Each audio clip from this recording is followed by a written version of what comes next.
to the brand new Mercedes C63s AMG, the new model, the facelifted model, and boy, it is better than the old one by miles. It may not look drastically different on the outside, but the way it drives is just another level. They've sorted out the biggest flaw of the old one, which was the hopeless gearbox. It was always okay, but to drive slowly, it either sounded like you were riding the clutch when you were pulling away, sounding like an old lady in a Peugeot, or you would put your foot down a bit too hard and you just break traction and end up in a bush. With this one, they've put the new gearbox in, which I think is out of the E63s, and it drives so much better. You can be way more precise, and you can be gentle without riding the clutch or riding the clutch sound. What else is better about this? The interior, the new steering wheel is so much nicer than the last one. You can now change your driving modes on the switch like in a Ferrari. You've got different settings for the suspension and all sorts of various things on here as well. Plus, it looks way nicer. It's actually the wheel out of the G63, the G-Wagon, the new one, which is very nice indeed. The new dials, digital dials now, as is the way that everything's going. Digital dials, analog ones have been thrown out of the window, and it just looks nicer essentially. You get more display on there, you get a bigger screen area, and it just feels a lot more modern. But it's essentially just some dials like you would get in the old car. The new infotainment system is much bigger screen again. It isn't the full twin screen wide massive thing that you get in the new A45 or new A-Class, new E-Class, new S-Class. They've kept it as a twin screen setup, but I think it works. You don't have to have that massive wide two iPads stuck together kind of look. I think this works pretty well.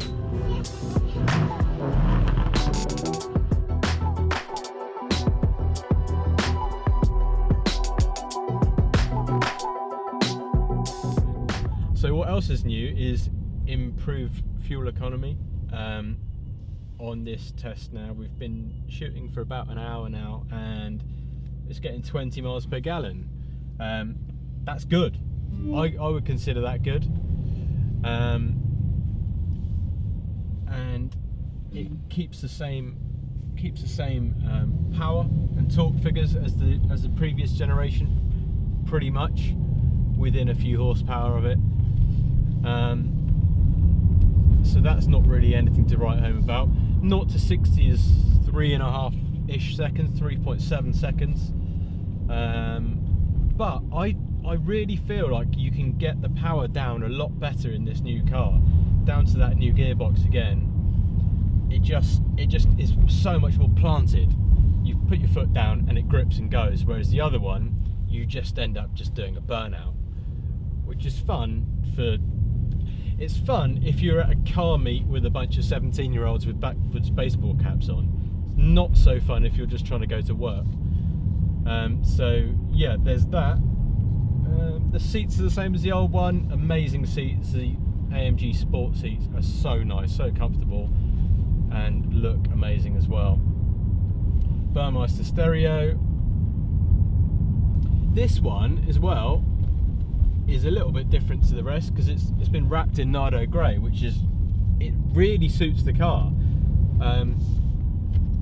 There's quite a lot of manufacturers trying to copy the Nardo grey paint that Audi did, or still do, but for some reason Mercedes isn't one of them. I'm sure you can do like a paint to sample or paint to spec or whatever, but in their general lineup they don't offer it, so wrapping it in Nardo is a good way to make it stand out.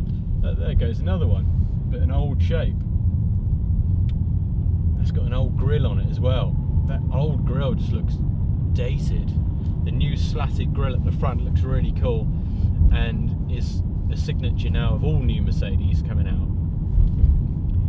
Another thing to point out actually is that all 19 plate cars, or 2019 cars, seem to be getting quieter and quieter and quieter. I'm looking at you, Audi, with your Audi Sport nonsense, making it all quiet and toned down, and you've killed the R8 for me. But somehow Mercedes have still got the raucous V8 sound out of the back of this, and it still sounds amazing.